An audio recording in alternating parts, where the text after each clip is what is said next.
जादुई नगरी का रहस्य। सूरजगढ़ के राजा राणा प्रताप बेहद ही प्रतापी और लोकप्रिय राजा थे। उनके राज्य पाट में किसी प्रकार की कोई कमी नहीं थी। प्रजा सुखी से अपना जीवन यापन कर रही थी। राणा प्रताप का एक पुत्र सूरज प्रताप था जो विवाह योग्य हो गया था, किंतु वह बालहट के कारण विवाह नहीं करना चाहता था।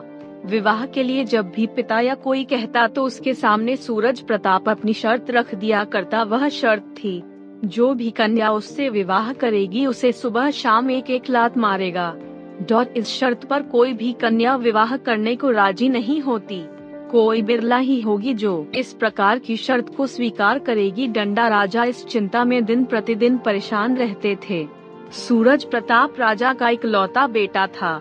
अगर विवाह नहीं हुआ तो उनका राज, पाठ और वंश आगे कैसे बढ़ेगा, यही चिंता राजा को दिन रात परेशान किए रहती थी।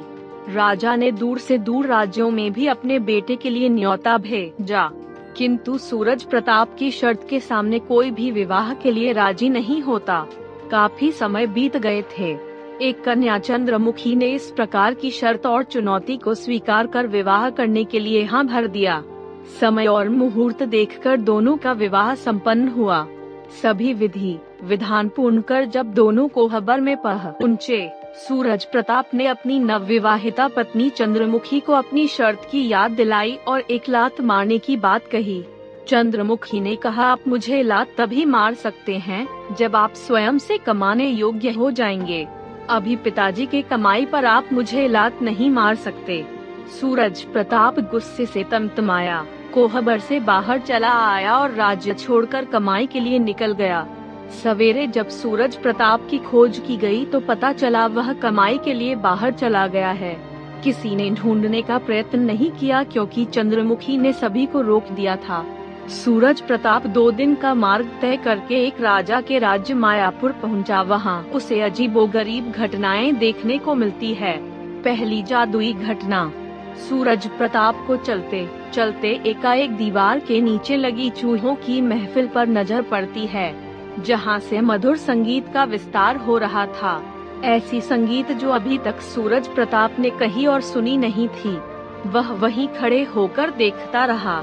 वहां चूहों की एक टोल बड़ी ई की मात्रा थी। एक चूहा सुरीली आवाज में गाना गा रहा था, दूसरा ढोलक की थाप पर महफिल जमाए हुए था।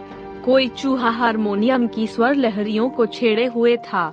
यही नहीं, अन्य विभिन्न प्रकार के वाद्य यंत्र बड़े ही सुगम संगीत का संचार कर रही थी।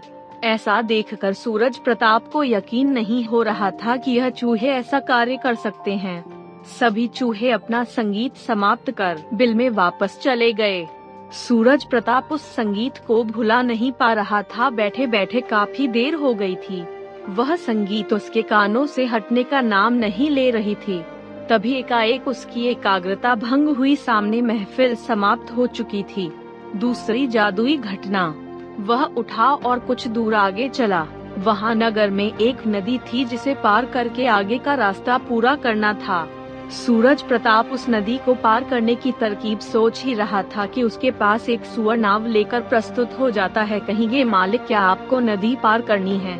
सूरज प्रताप की आंखें फटी की फटी रह जाती है। यह क्या, सुअर नाव चला रहा है और वह आदमी को बैठाकर उस पार करेगा? वह सोच में पड़ गया। सुअर ने पुनः आवाज लगाई, मालिक क्या आपको नदी पार करनी है? हाँ, मुझे नदी पार करनी है। आइए नाव में बैठिए। सूरज प्रताप सधे हुए कदमों से नाव पर सवार हो गया और कुछ ही देर में वह नदी के पार उतर गया। तीसरी जादुई घटना। सूरज प्रताप ने इससे पहले अजीबोगरीब इस प्रकार की घटनाएं कभी नहीं देखी थी। वह कुछ सोच समझ भी नहीं पा रहा था कि सामने एक तालाब नजर आता है। उस तालाब पर एक हंस और हंसिनी का जोड़ा कपड़ों को धो रहा था। कपड़ा धोने के बाद आसमान की ओर उछाल देता था। वह कपड़ा वापस जब जमीन पर आता तो सूखकर अपने आप तह लगा हुआ होता था। सूरज प्रताप को अपनी आंखों पर यकीन नहीं हो रहा था। क्या इस प्रकार आसमान में कपड़ा उछालने पर सूखकर और तह लगकर आ सकता है? खैर अब उसे धीरे धीरे आभास हो रहा था कि यह कोई जादुई नगरी है। यहाँ अजीबोगरीब घटना सामान्य हो सकती है। थकान के कारण वह वहीं पेड़ के नीचे बैठ गया और हंसिनी के चमत्कार को अपनी आंखों से देख रहा था। हंसिनी अपना काम समाप्त कर वहां से उड़ गए। सूरज प्रताप वही पेड़ की छांव में बैठा रहा। आकार धूप कम होने पर वह आगे की ओर प्रस्थान करता है। चौथी जादुई घटना। सूरज प्रताप अब राज्य के मुख्य बाजार में पहुंच गया था। शाम हो चली थी। बाजार में रौनक होने लगी थी। चारों ओर एक से बढ़कर एक सामान बिक रहे थे, कहीं खिलौने तो कहीं पकवान, कहीं सुंदर और रेशमी वस्त्र। पास ही एक बुढ़िया बैठी थी। उसकी टोकरी में 2 हाथ की ककड़ी और 4 हाथ का बीज था, डंडा। यह पहेली सूरज प्रताप को समझ नहीं आई। वह फिर आश्चर्यचकित रह गया। इससे पहले उसने 2 हाथ की ककड़ी और 4 हाथ का बीज नहीं देखा था। कुछ देर रुककर उस पहेली को समझने का प्रयत्न कर रहा था। पास ही एक खम्बे पर बड़ा सा पोस्टर लगा हुआ था, जिस पर शहर में हो रही अजीबोगरीब घटना को बताने और सच साबित करने पर मुहमांगा इनाम राजा द्वारा देने की बात लिखी गई थी। सूरज प्रताप को अपने मेहनत से कमाई करना था, ताकि वह अपने शादी की शर्तों को पूरा कर सके, जो पत्नी को सुबह शाम एक लात मारने की थी। वह झटपट राजा के पास पहुंच गया। झटपट अपने आँखों से देखी गई सभी चारों घटनाओं के बारे में राजा को विस्तार से बताया। राजा, यह तुम विश्वास से कैसे कह सकते हो? सूरज प्रताप, जी हुजूर, मैंने अपनी आँखों से देखा है। राजा, क्या तुम वह सब मुझे दिखा सकते हो? सूरज प्रताप, हाँ अवश्य, आप मेरे साथ चलें। डॉक्टर राजा, अगर तुमने नहीं दिखाया तो तुम्हें आजीवन बंदी बना लिया जाएगा। सूरज प्रताप, जी हुजूर, किंतु एक बार चलकर देख ले। अगर मैं आपको सच दिखा दूंगा तो आप मुझे आधा राज्य दे देंगे।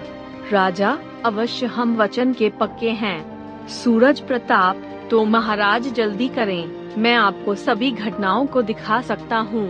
चारों जादुई घटनाओं का प्रमाण क्या सूरज प्रताप दे पाएगा?